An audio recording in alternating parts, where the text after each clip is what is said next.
इसको क्या बोला जाता है, थ्रोम्बोसाइट बोला जाती हैं। इसका काम क्या होती हैं, रक्त को थक्का जमाना। क्या, रक्त को थक्का जमाना, अर्थात जो जहाँ से ब्लड निकल रहा है वहाँ पर क्लॉट कर देना ताकि ब्लड बाहर नहीं निकले। अगर प्लेटलेट के जीवन काल की बात करते हैं तो इसका जीवन काल 4 से 5 दिन होगा, याद रखेंगे। घन मीटर में इसकी संख्या की बात करेंगे तो 2 से 3 लाख हम बताए थे। लेकिन डेंगू बीमारी एक होती है, उस डेंगू बीमारी में जो प्लेटलेट होती हैं वो घट कर कितना हो जाती हैं, 80,000 से भी कम हो जाती हैं। जब डेंगू नाम की बीमारी होती है और उस डेंगू नाम की बीमारी में प्लेटलेट घट के कितना हो जाती हैं, तो 80,000 से भी कम हो जाता है।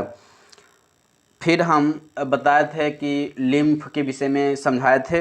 लिम्फ का मतलब क्या होती हैं, हिंदी में इसको लसिका बोला जाती हैं। क्या होती हैं, लसिका के बताए थे। इसका किस रंग का होता है, हल्का पीला कलर के होती हैं, क्योंकि इसमें हीमोग्लोबिन नहीं होती हैं।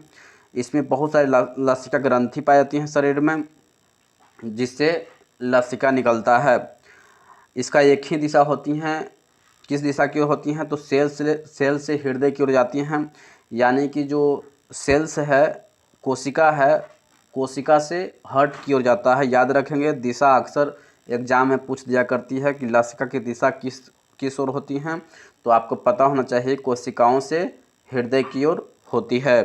क्योंकि कोशिकाओं से हृदय की ओर होने का मतलब क्या है कि ये कैसा होगा, अशुद्ध होगा। कैसा होगा, अशुद्ध होगा, क्योंकि हार्ट में जा रहा है तो कहीं ना कहीं वो शुद्ध होने के लिए जा रहा है। ब्लड जो होती हैं वो लंग्स में जाएगा और लंग्स से आपको हार्ट में प्रवेश करेगा। तो इसका मतलब क्या है, ये अशुद्ध है, और अशुद्ध ब्लड जो होती हैं उसमें कार्बन डाइऑक्साइड की मात्रा ज़्यादा होती है। लसिका शरीर को संक्रमण से बचाती हैं, ये हम बता दिए थे। शरीर में अगर बहुत ज़्यादा जल है तो उसको अवशोषित करता है लसिका। लसिका में फिर हम बताए थे ऑक्सीजन की अपेक्षा CO2 ज़्यादा होता है। यह घाव भरने में कार्य करता है।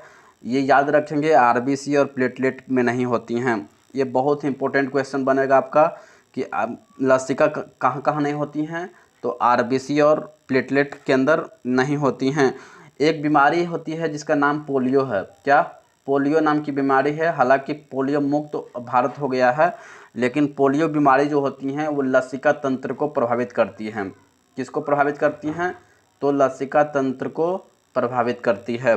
तो मैंने इतना बता दिया था, प्लेटलेट और लिम्फ के विषय में समझाया था। चलिए, आज का जो वीडियो है वो ब्लड क्लॉट है, यानी रक्त जहाँ से निकलेगा उसको जमाना। आखिर ब्लड जो है, ब्लड बाहर आएगा तो ब्लड रुकना भी तो चाहिए। अगर ब्लड नहीं रुकेगा तो क्या बीमारी हो जाती हैं, तो हीमोफीलिया नाम की बीमारी हो जाती है, जैसा कि आगे हम समझेंगे, पढ़ेंगे। तो ब्लड क्लॉटिंग, जिसको रक्त जमना बोलते हैं, या रक्त वहाँ पर जब ब्लड निकल रहा होता है स्किन पर, तो वहाँ पर जम जाए, ब्लड नहीं निकले, तो उसी को ब्लड क्लॉट बोला जाती है। ब्लड क्लॉट कुछ भी नहीं होती हैं, जहाँ शरीर से किसी भी स्थान पर जब कट जाता है तो रक्त जो होती है, ब्लड जो होती है, वो क्या करता है, बाहर निकलने लगता है, जो तो आप समझ ही सकते हैं। और वो जो ब्लड निकल रहा है वो ब्लड अब नहीं निकले। क्या, वो ब्लड अब नहीं निकले, तो नहीं निकलना ही क्या होता है, क्लॉट होता है। यानी ब्लड क्लॉट हो जाता है। अब पहले हम ब्लड क्लॉट हम समझेंगे, ब्लड बाहर निकलता है तो वहाँ पर क्लॉट होना बहुत ज़रूरी होती है। लेकिन याद रखेंगे, शरीर के अंदर अगर क्लॉट हो जाएगा तो दिक्कत हो जाएगा। तो वो ही बताएंगे कि शरीर के अंदर अगर ब्लड क्लॉट हो जाती हैं तो कौन ऐसा चीज़ होती हैं, जिम्मेवार होती हैं और ब्लड को क्लॉट अंदर में नहीं होने देता है, उसको भी आगे हम देखने का प्रयास करेंगे। अब चलिए, ब्लड क्लॉट हम समझते हैं पहले अच्छा से। तो रक्त को बाहर निकल रहा है, उसके ऊपर परत जम जाए तो वो ब्लड क्लॉट हो जाता है। एक बात याद रखिए कि जब 2 से 5 मिनट में अगर रक्त का थक्का बन जाता है, क्या, 2 से 5 मिनट के बीच अगर रक्त का थक्का यानी ब्लड का थक्का या ब्लड क्लॉट अगर हो जाता है, तो उसी को एक प्रोसेस हो जाती है। उस प्रोसेस का नाम क्या होती है, कैस्केल प्रोसेस बोला जाती है। याद रखेगा, यह क्वेश्चन पूछा गया है। 2 से 5 मिनट में अगर ब्लड क्लॉट कर गया, क्या, अगर ब्लड 2 से 5 मिनट में ब्लड क्लॉट कर गया तो ब्लड क्लॉट 2 से 5 मिनट में करने का प्रोसेस होती है, उस प्रोसेस को क्या कहती हैं हम? कैस्केल प्रोसेस कहते हैं। ये क्वेश्चन पूछा गया है, इसको याद रखेंगे। अब प्रश्न उठता है कि रक्त का जो थक्का जमता है तो रक्त का थक्का जमने में क्या क्या भाग लेता है। ये बहुत ही इम्पोर्टेंट चीज़ बन जाता है कि भाई रक्त आप तो सीधे देखते हैं क्या कि ब्लड कोई शरीर में किसी स्थान पर कट गया और वो ब्लड क्या होता है, बाहर निकलना स्टार्ट हो जाता है। तो उसके प्रोसेस होती हैं, उसके अंदर भी बहुत सा कार्य होता है और हम उसी कार्य को समझने का प्रयास करते हैं। चलिए, सबसे पहले जब कहीं कटता है तो रक्त क्या होती हैं? रक्त बाहर आएगा। जब कहीं शरीर में कट जाएगा तो ब्लड क्या होगा? बाहर निकलेगा। और ये जो ब्लड है ना, जो बाहर निकल रहा है, ये ब्लड किसके सबसे पहले किससे संपर्क करेगा? तो ब्लड संपर्क करेगा, चूँकि ब्लड जब बाहर निकलेगा तो वो हवा से संपर्क करेगा। जैसा कि आप जानते हैं कि वायुमंडल में हवा है तो हवा से ही संपर्क करेगा। तो जैसे ही ब्लड बाहर निकला, हवा के संपर्क में आएगा। तो आपको बताए थे कि ब्लड में जो होती हैं, क्या होती हैं? ब्लड में एक रुधिराणु होती हैं। उस रुधिराणु का नाम क्या है? प्लेटलेट। उस रुधिराणु का क्या नाम है? प्लेटलेट होती हैं। और यही प्लेटलेट होती हैं जो हम बताए थे, प्लेटलेट जब हम पढ़े थे तो बताए थे कि प्लेटलेट का काम क्या होती हैं? रक्त को थक्का जमाना। तो यहीं पर जो होती हैं, जब कटता है तो हवा के संपर्क में जाती हैं और जैसे ही हवा के संपर्क में जाती हैं तो ये प्लेटलेट जो है वो थ्रोम्बोप्लास्टिन में कन्वर्ट हो जाती हैं। यानी कि चूँकि प्लेटलेट को क्या बोला जाती हैं? प्लेटलेट को थ्रोम्बोसाइट भी बोला जाती हैं। तो जैसे ही हवा के संपर्क में जाएगा तो ये क्या बन जाएगा? ये थ्रोम्बोप्लास्टिन बन जाएगा। क्या बन जाएगा? थ्रोम्बोप्लास्टिन बन जाएगा। और थ्रोम्बोप्लास्टिन जब बनेगा तो थ्रोम्बोप्लास्टिन किससे क्रिया करती हैं? थ्रोम्बोप्लास्टिन जो होती हैं वो कैल्शियम से क्रिया करता है। याद रखेंगे, थ्रोम्बोप्लास्टिन जो होती हैं वो कैल्शियम से क्रिया करेगा और कैल्शियम से क्रिया करके एक ब्लड में हम प्रोटीन बताए थे जिसका नाम प्रोथ्रोम्बिन होती हैं। जब हम प्लाज्मा बता रहे थे तो प्लाज्मा वाले भाग में हम प्रोथ्रोम्बिन की चर्चा किए थे और फाइब्रिनोजन की चर्चा किए थे। तो ब्लड में सारा चीज़ होता है ना, तो सभी चीज़ के क्लॉट करने में सभी को भूमिका होना चाहिए। तो थ्रोम्बोप्लास्टिन जो होती हैं वो कैल्शियम से संपर्क करता है और जैसे ही कैल्शियम से संपर्क करेगा तो ब्लड में एक प्रोटीन होती है प्रोथ्रोम्बिन, उसको एक्साइट कर देता है और जैसे ही एक्साइट होगा प्रोथ्रोम्बिन तो वो थ्रोम्बिन में कन्वर्ट कर देगा। किस में कन्वर्ट कर देगा? थ्रोम्बिन में कन्वर्ट कर देगा। और थ्रोम्बिन जो होती हैं वो ब्लड में पहले से उपस्थित क्या होती हैं? फाइब्रिनोजन। क्या? थ्रोम्बिन जो होती हैं, थ्रोम्बिन किससे क्रिया करती हैं? फाइब्रिनोजन से क्रिया करती हैं। याद रखेंगे, थ्रोम्बिन की क्रिया किसके साथ होता है? फाइब्रिनोजन की क्रिया होती है। ये सारा क्वेश्चन पूछा गया है। ये एक भी ऐसा क्वेश्चन नहीं है जहाँ पर एग्जाम में नहीं पूछा गया है। तो इस क्वेश्चन को ये सारे चीज़ आराम से समझिएगा, क्योंकि अगर एक भी चीज़ मिस हुआ तो आपको क्वेश्चन नहीं बन पाएगा। तो थ्रोम्बिन जो होती हैं वो थ्रोम्बिन कैसे बनता है? तो थ्रोम्बोप्लास्टिन के साथ जब कैल्शियम की क्रिया होती है और वो क्रिया करके प्रोथ्रोम्बिन, यानी कि ब्लड में जो प्रोथ्रोम्बिन हम बताए थे उससे प्रतिक्रिया करती है, जिसके फलस्वरूप थ्रोम्बिन बनती है। और थ्रोम्बिन बनने के बाद ये फाइब्रिनोजन से क्रिया करेगा, यानी ब्लड में जो फाइब्रिनोजन होती हैं उससे संपर्क करेगा और ये फाइब्रिन बना देगा।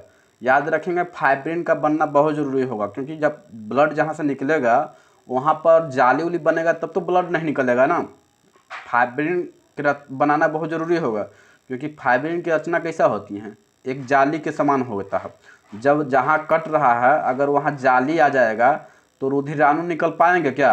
अगर मान लिया कि जहाँ से आपका कटा, ठीक है, जहाँ से कटा वहाँ पर अगर रुधिराणु आके रुधिराणु मतलब आरबीसी, डब्ल्यूबीसी, प्लेटलेट, अब ये जब रुधिराणु आएंगे उस जाली में सट जाएंगे और जब उस जाली में से जैसे सट जाएंगे तो वहाँ पर क्या होगा?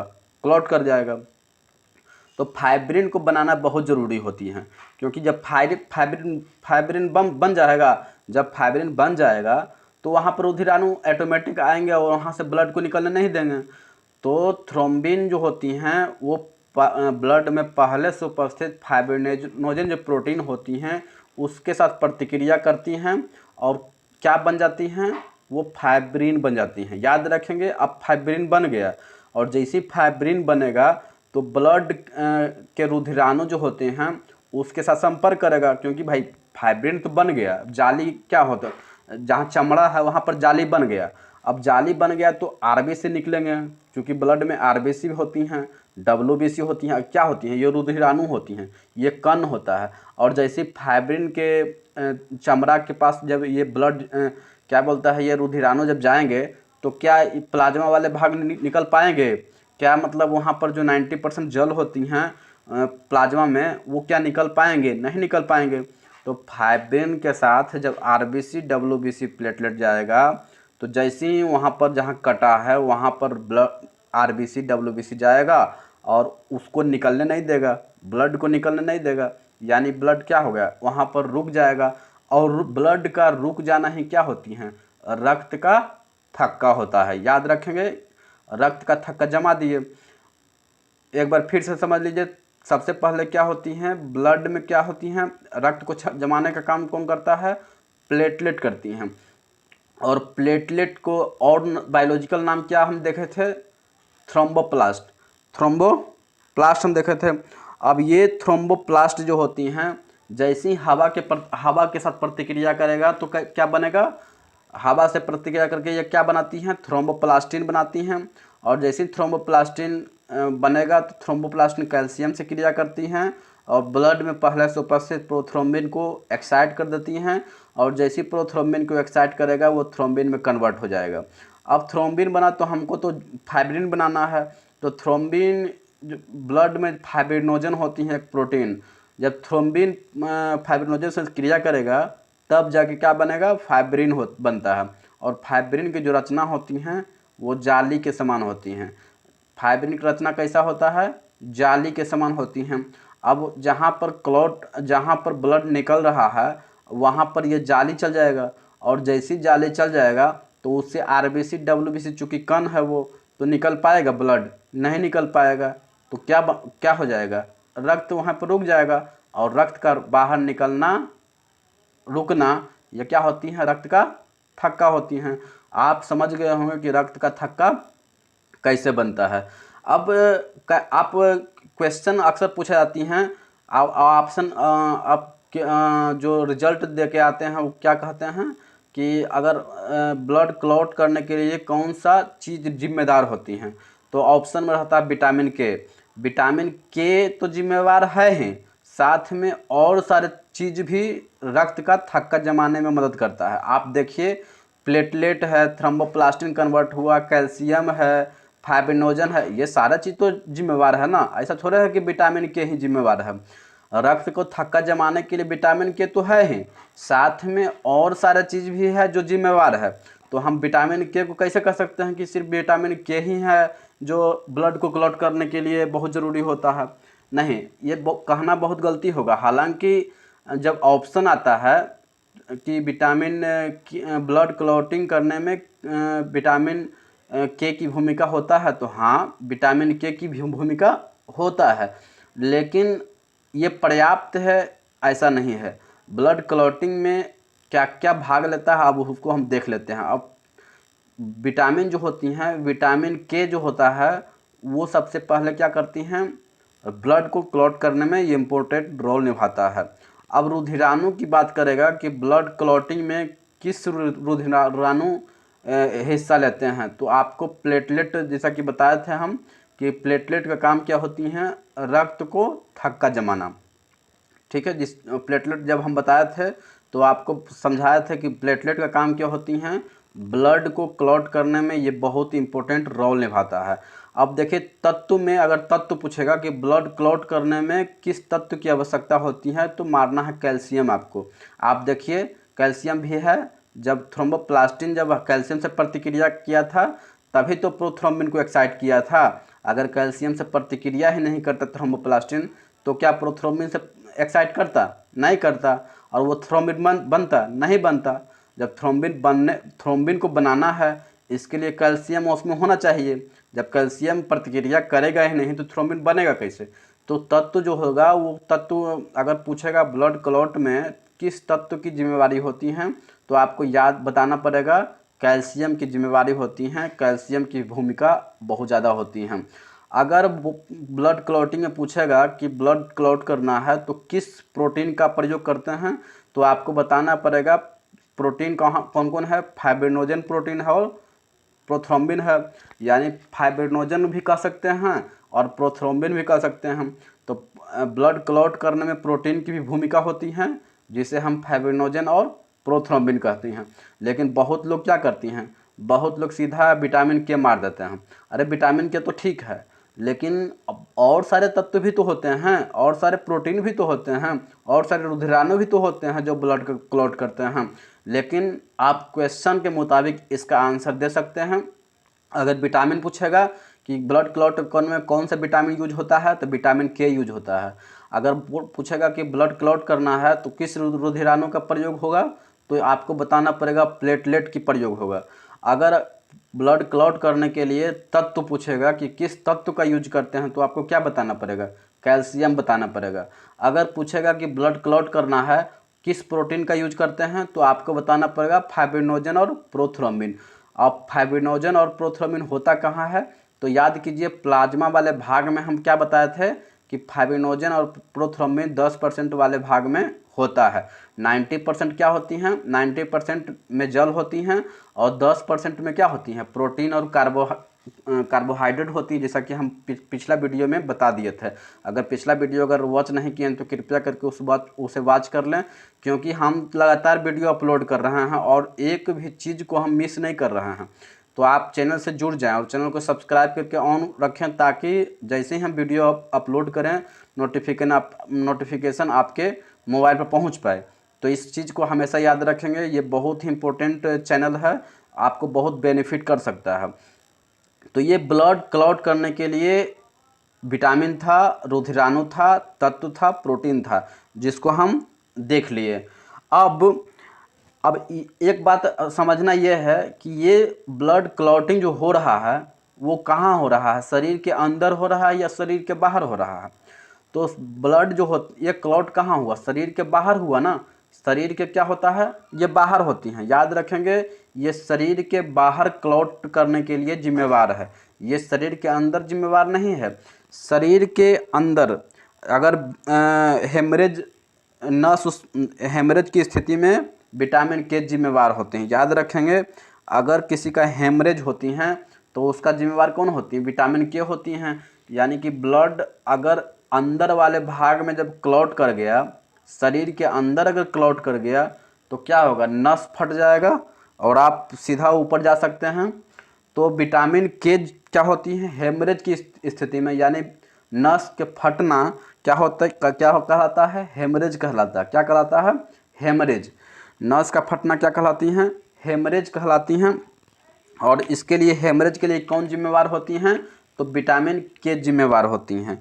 याद रखेंगे, जब शरीर के अंदर यदि रक्त जम जाए, क्या, जब शरीर के अंदर रक्त जम जाए, ब्लड जम जाए, तो व्यक्ति की सीधा मृत्यु हो जाती है, उसमें कोई किंतु परंतु नहीं है। शरीर के किसी भी पार्ट में अगर ब्लड क्लॉट कर गया तो आपको सीधा ऊपर जाना है। इसमें किसी भी तरह का डॉक्टर आपको प्रयोग नहीं कर सकते हैं, आपको इलाज नहीं कर सकते हैं, सीधा ऊपर जाना आपको है। रक्त के अंदर जो है हिपेरिन एक चीज़ होती हैं, हिपेरिन क्या होती हैं, एक प्रोटीन होती हैं। हिपेरिन क्या होती हैं, एक प्रोटीन होती हैं। यही हिपेरिन है ना, यही तो हिपेरिन है जो अंदर ब्लड क्लॉट नहीं होने देता है। याद रखेंगे, अगर शरीर के अंदर अगर ब्लड क्लॉट कर गया, इसका मतलब है कि शरीर के अंदर जो ब्लड में जो हिपेरिन नाम की एक प्रोटीन है वो क्या है, वो बन नहीं पा रहा है, यानी हिपेरिन की अनुपस्थिति है।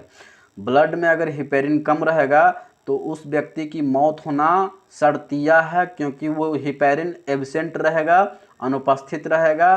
तो क्या करेगा, शरीर के अंदर क्लॉट कर देगा, और जैसे शरीर के अंदर क्लॉट करेगा तो क्या होगा, हेमरेज हो जाएगा, यानी नस फट जाएगा। तो नस फट जाएगा तो आप सीधा ऊपर चल जाएंगे।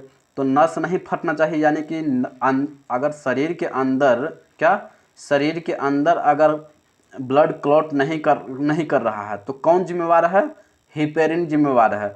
मतलब हिपेरिन क्या होता है, एक प्रोटीन होती हैं। क्या होती हैं? प्रोटीन होती हैं जो शरीर के अंदर ब्लड क्लॉट नहीं होने देता है। याद रखें, शरीर के अंदर ब्लड क्लॉट हो जाएगा तो आपका मरना तय है। क्या है? आपका मरना तय है। इसलिए शरीर के अंदर ब्लड क्लॉट नहीं होना चाहिए। तो ब्लड क्लॉट जो शरीर के अंदर नहीं होती हैं वो कौन जिम्मेवार है? तो एक प्रोटीन जिम्मेवार है जिसका नाम है हिपेरिन। अब हिपेरिन जो होती हैं वो शरीर के अंदर होता है। जैसे होता क्या है, जब हिपेरिन तो ब्लड में होती हैं और ब्लड बाहर निकलता है, तो जैसे ही बाहर निकलता है ना, तो ब्लड एक मतलब हिपेरिन जो है वो, इसमें एक खासियत क्या है कि हिपेरिन जैसे ही हवा के संपर्क में जाएगा तो ये मर जाएगा। क्या करेगा? हिपेरिन खुद मर जाएगा। और जब हिपेरिन खुद मर जाएगा तो बाहर में क्लॉट कर हो सकता है, क्योंकि हम बता रहे हैं कि हिपेरिन क्या होता है, एक प्रोटीन होती हैं जो शरीर के अंदर जो होती हैं क्लॉट नहीं होने देता है। क्या शरीर के अंदर क्लॉट क्यों नहीं होती हैं?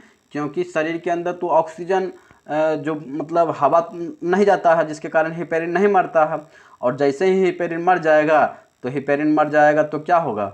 ब्लड क्लॉट होगा। यानी शरीर के अंदर भी ब्लड क्लॉट हो सकता है।